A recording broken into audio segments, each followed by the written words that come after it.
Hello and welcome. My name is Omar Dahi, and I'm joined today by Seda Altug to discuss the fallout from the tragic earthquake which struck Turkey and Syria on February 6. Give us a sense of the scale of the disaster and your impressions. You're in Turkey. If you could just give us your initial reaction to what's happening. Thank you very much, Omar, for making this interview. I would first like to say condolences to people who lost their lives, and I would like to wish strength to the people on the ground who survived the earthquakes and who are struggling hard to continue their lives amidst the horrible conditions, amidst the awfully tragic situation in the region now. And today is the 6th day of the earthquake. Actually, earthquakes, because there were two earthquakes. One happened at 4 o'clock in the morning, and the other one happened at 1 at noontime. The epicenter was Maraş, a city in the southern part of Turkey, located on the western part of the Euphrates River, and it affected a huge region, causing immense destruction both in Turkey and in northwestern Syria and in coastal Syria. It affected 10 cities in Turkey with its districts, towns, and villages, including Maraş, Adıyaman, Antakya, Kilis, Antep, İskenderun, Diyarbakır, Malatya, and others. It is really brutally stressful at the moment, and in the last 6 days, the rescue operations have been continuing. Aid and donation also have been continuing up until today. And according to the official numbers, which are not trustworthy, but those are some numbers that I have in hand, 25,000 buildings have fully collapsed, and the death toll on the 6th day has reached up to 17,000, and it is definitely going to double or even more in the coming days once basically the rescue operations terminate and the rubble start to be removed away from the region, basically with people inside. So it is really tragic. So on the first 2 days, basically most of the rescue operations were undertaken by either locals or by some volunteers from other cities in Turkey, or by some civil society organizations, in the absence of necessary equipment such as electric equipment, such as cranes and so on. And people using their hands, people not having as I said, the necessary training and equipment in rescue operations were involved in the activities. And basically the state organized effort for rescue was absent in the region during the first 2 days. And that definitely underlies this high death toll. The state of emergency, martial law, was declared on the 3rd day of the earthquake by the Turkish state. Since then, more organized state effort, mainly by the official state aid agency, AFAD in Turkish, is there in the region, involved both in the aid and donation activities, but also in the rescue operations, along with international rescue teams. But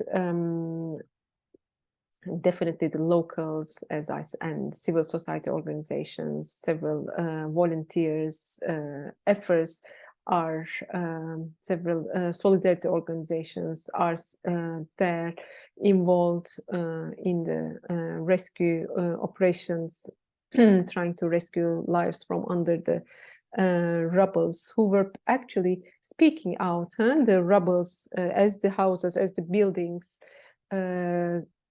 fully collapsed, and people were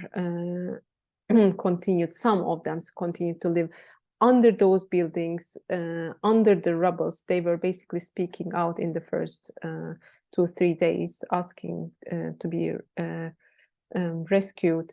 So as to your question about the magnitude, yes, the magnitude is huge, huge, huge. And I mean, whole cities, some 80% of Antioch, Adıyaman, or Maraş, the city center, as well as the towns and villages, do not survive now. And you know, people, buildings, roads, tunnels, airports, historical or current, newly built buildings do not exist anymore, have partially or fully collapsed. And as I said, it's a disaster. In moments like this, there are always calls not to politicize the tragedy, not to discuss the political economy, the politics, the history, and to pay attention to the suffering. And I agree with that. But at the same time, it's hard to ignore the fact that there are increasing critiques. There's a sense of anger at both preparation for such an event like this, and also the fallout, the aftermath, the response. Of course, we know, and everyone knows, that this is an earthquake region. We know, of course, about the tragic 1999 earthquake. Naturally, any earthquake of this magnitude is going to have devastation. So it's hard to say that this could have been prevented. But what is your sense in terms of, was something like this somehow expected? Was it complete surprise? Did it catch everyone by surprise? And then since 1999, what has been the actual preparation for a moment like this? I know there was a lot of laws and taxes and other processes put in place to try and address that. What has been the impact of those, at least our assessment at this first initial glance at this? And second, what is your reading of the response by the many different relevant parties, so to speak? So this earthquake was absolutely predictable. Anyways, Turkey lies as a country on the earthquake fault lines, both in the north, in the east, in the west, and in the south. So it is a very well-known fact by ordinary people, as well as by the state and scientists and geologists, especially in the last 20 years since the big earthquake in a city close to Istanbul took place in 1999, and which resulted in the death of thousands of people, almost more than 20,000 people. There's more talk on the earthquake, about precautions, about building regulations, about taxes, about what to do when the earthquake happens, especially about being prepared for a possible earthquake. And since 1999, there's new building regulations, as I said, special earthquake taxes, and there is also all these restoration or fortification efforts for the fortification of the houses that were built before 1999. However, despite this predictability and this, there is definitely lack of preparedness, and both for the earthquake, and there is also lack of preparedness and mismanagement for the aftermath of the disaster. That's why I think it wouldn't be an exaggeration to call this natural disaster as a political disaster, as a political fallout, and as a political, as something political, not only natural. So to be more specific, to be more concise, lack of preparedness, as I said, it plays out mainly in the buildings, in the state of the buildings, in the corruption of the building procedures, in, in the among the relations between the contractors, and state officers, which gave the license to build that specific particular building and on a certain piece of land, which might be a swamp, which might be a riverbed, which might be a dried lake. For instance, Antioch Airport is basically built outside the center on the old Amik Lake, which was dried up. So anytime a small drop of rain dropped on the airport before the earthquake, the planes would not be able to land or depart. Similar things also used to occur before the earthquake on those in those buildings or in those tunnels or on those roads which was built on riverbeds or similar places which did not have the necessary foundational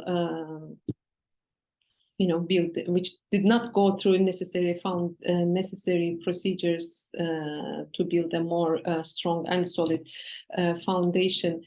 There is also corruption in both in the building materials, in not enforcing these new building regulations, or in the misspending of special earthquake taxes which were imposed after 1999. And obviously it's not only contractors who were involved or who were complicit in this corruption, but also state officers are definitely complicit. Plus AKP's, the ruling Justice and Development Party's main accumulation regime is through construction. So, and the way in which they legitimize their rule is also through bringing civilization and development, building up new roads, new tunnels, new airports to every city in Turkey, and so on. So, it is definitely a political disaster. And when it comes to the aftermath of the earthquake, as I said, until the declaration of martial law on the third day of the earthquake, there was almost no organized rescue efforts, and people, in groups or with their own equipment were trying to save lives, but in the absence of electric saws, cranes, diggers, and so on, their effort was, of course, very limited. They also had little knowledge and training about, almost no training about rescuing. So after the declaration of the martial law in those 10 cities affected by the earthquake, what we see is centralization of aid and donation, as well as rescue efforts. So any group, any person, any civil society organization, group of volunteers or political parties who would be, or municipalities who would be involved in the aid and rescue activities would need to get a letter of permission from the official aid agency, official state aid agency. Otherwise, they were not allowed, or their aids or donations would be confiscated by the state agency. Yes, this is the situation regarding the lack of preparedness and in the aftermath and before the disaster. And that's why I think several people, everyone is both in sorrow, are in pains because of losing their close ones.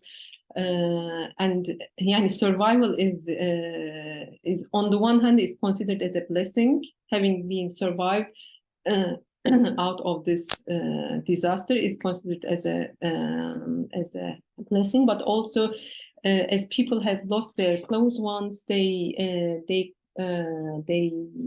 can hardly enjoy or be happy about their survival, as part of the siblings, mother, father have been there's a lot there to unpack and also a lot to follow up on in terms of the response. Of course, there's also the international failure as well, the United Nations discussions about cross-border aid and so on that we can discuss in a subsequent interview and discussion. But my last question to you for now is regarding perhaps the political and societal fallout from this. Not to predict the future, but also in terms of what's happening right now. And I think this is something that is perhaps changing day by day, but obviously this is happening to a country with deep political fault lines and polarization.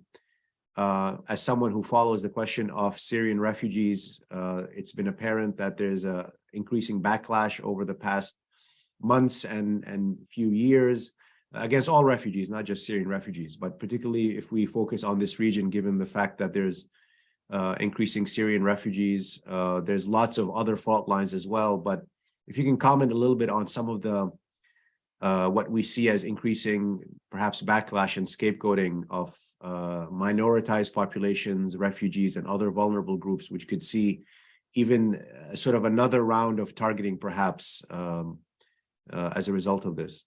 The question of refugees in this regard, in this context, is extremely important, in particular Syrian refugees, because the place that the earthquake took place hosts a great deal number of Syrian refugees, mainly because of its proximity to the Syrian border.